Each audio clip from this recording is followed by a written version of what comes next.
Привет, меня зовут Елена. Приветствую всех любителей Таро, начинающих тарологов, людей, которые этим не занимаются, но просто интересно все это, вся эта история, да, с Таро. Что это такое? Вот.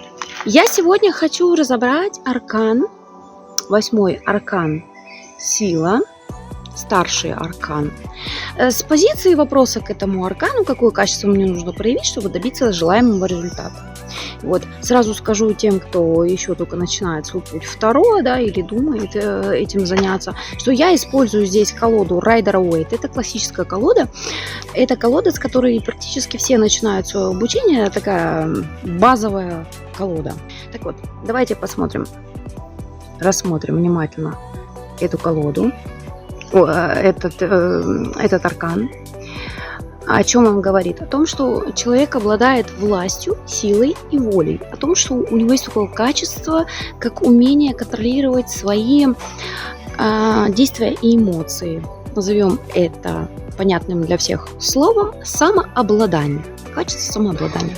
Сейчас я вам расскажу вот один из способов, который я использую для того, чтобы изучать арканы, глубоко в них прогружаться, да, чтобы понять о чем, чтобы не запоминать эти значения все, их много, и это очень сложно. Вот мы сейчас рассмотрим цвета. Основные цвета базовые, да, это желтый, красный, белый. Помним аркан, который я вам до этого представляла, это аркан Шут. Да, немного они похожи. Позже я расскажу, в чем там взаимосвязь. Желтый аркан, желтый цвет аркана, основной цвет. Это цвет манипуры чакры, которая расположена чуть выше пупка. Эта чакра определяет самооценку человека, силу воли. Это источник внутренней силы. Она говорит о том, как человек представляет себя миру, как он заявляет о своих потребностях, о себе и представляет себя. Красный цвет – это цвет Муладхары чакры, это самая нижняя базовая корневая чакра, которая является базисом для всех остальных 6 верхних чакр. Вот она определяет наши основные потребности, ну, так называемые инстинкты. Да? Также потребность в защите, безопасности и выживании. Это вот эта красная базовая чакра. Белый цвет говорит о чистоте и помысле намерений, о доброте, о спокойствии, о душевности, о том, что человек располагает к себе. Это ласка. Посмотрим теперь на Шут и Дурак. Вот тоже желтый цвет. Да, я уже говорила, это манипура чакра, о том, как мы заявляем о себе миру, о том, что как мы представляем себя. Вот как себя проявляет ребенок, у которого еще нет опыта. Он спокойно заявляет о себе, у него нет никаких комплексов. Он говорит: я хочу, дайте мне, вот я, посмотрите. А посмотрите, как я умею, а мама, обратила на меня внимание, там, посмотрите все, вот я представляю себе миру абсолютно без комплексов, пока его еще не ограничили, не запихали в какие-то рамочки. Это нулевой аркан. Да, вот так вот он не смотрит, он смотрит наверх, его не беспокоит эта пропасть, он говорит: вот я, и мне не страшно упасть, мне не страшно ошибиться, я вот иду, учусь ходить, падаю, поднимаюсь и так далее. Здесь то же самое, мы проявляем себя. Вопрос к аркану был изначально какой?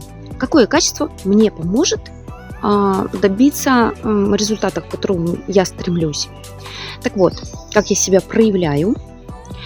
Я должен использовать вот эту доброту, ласку, мягкую силу.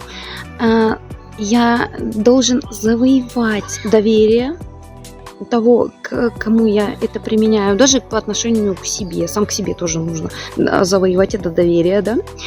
Это может касаться любой сферы жизни, бизнеса, воспитания детей, как мы относимся к своему телу, какой порядок мы хотим свое тело привести. Это должно быть не насилие, расположение. И здесь мы должны прислушиваться к потребностям и уметь контролировать себя, и вот это вот проявлять качество самообладания, терпение и настойчивость.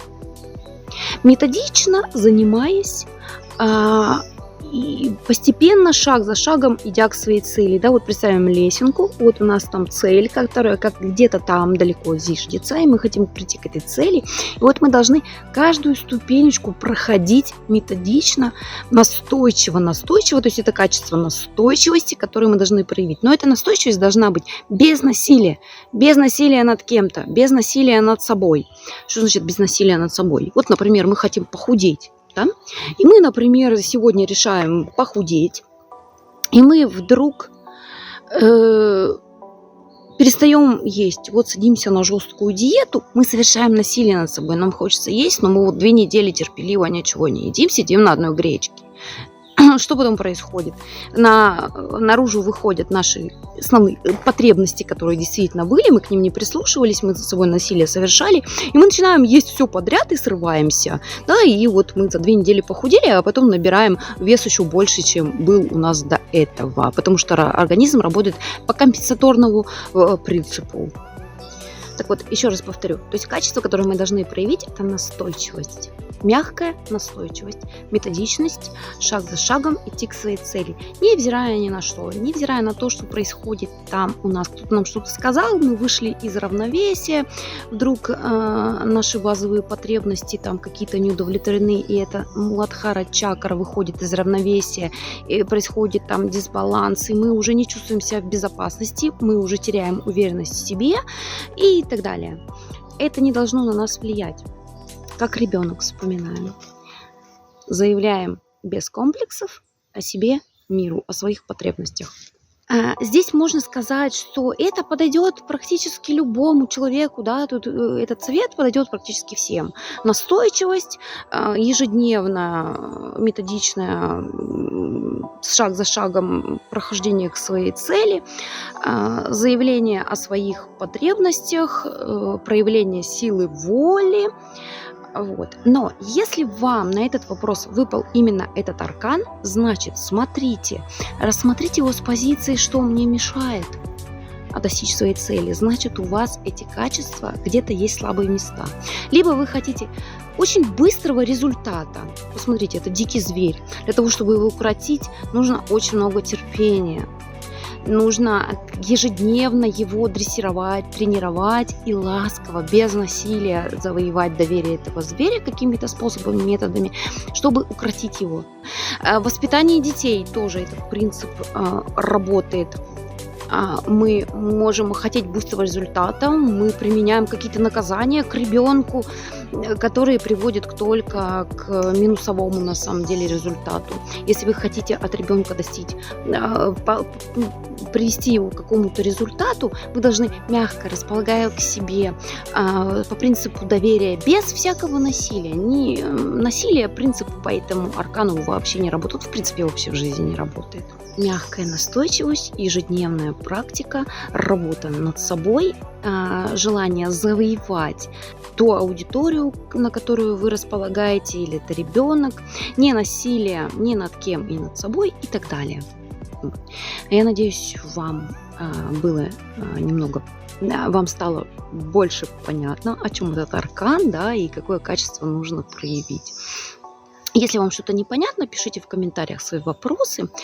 И еще вам хотелось предложить такую вещь. Я хочу записать серию видео рассматривания арканов Таро именно с этой позиции, с позиции этого вопроса, да, какое качество мне нужно проявить, чтобы достичь желаемого результата.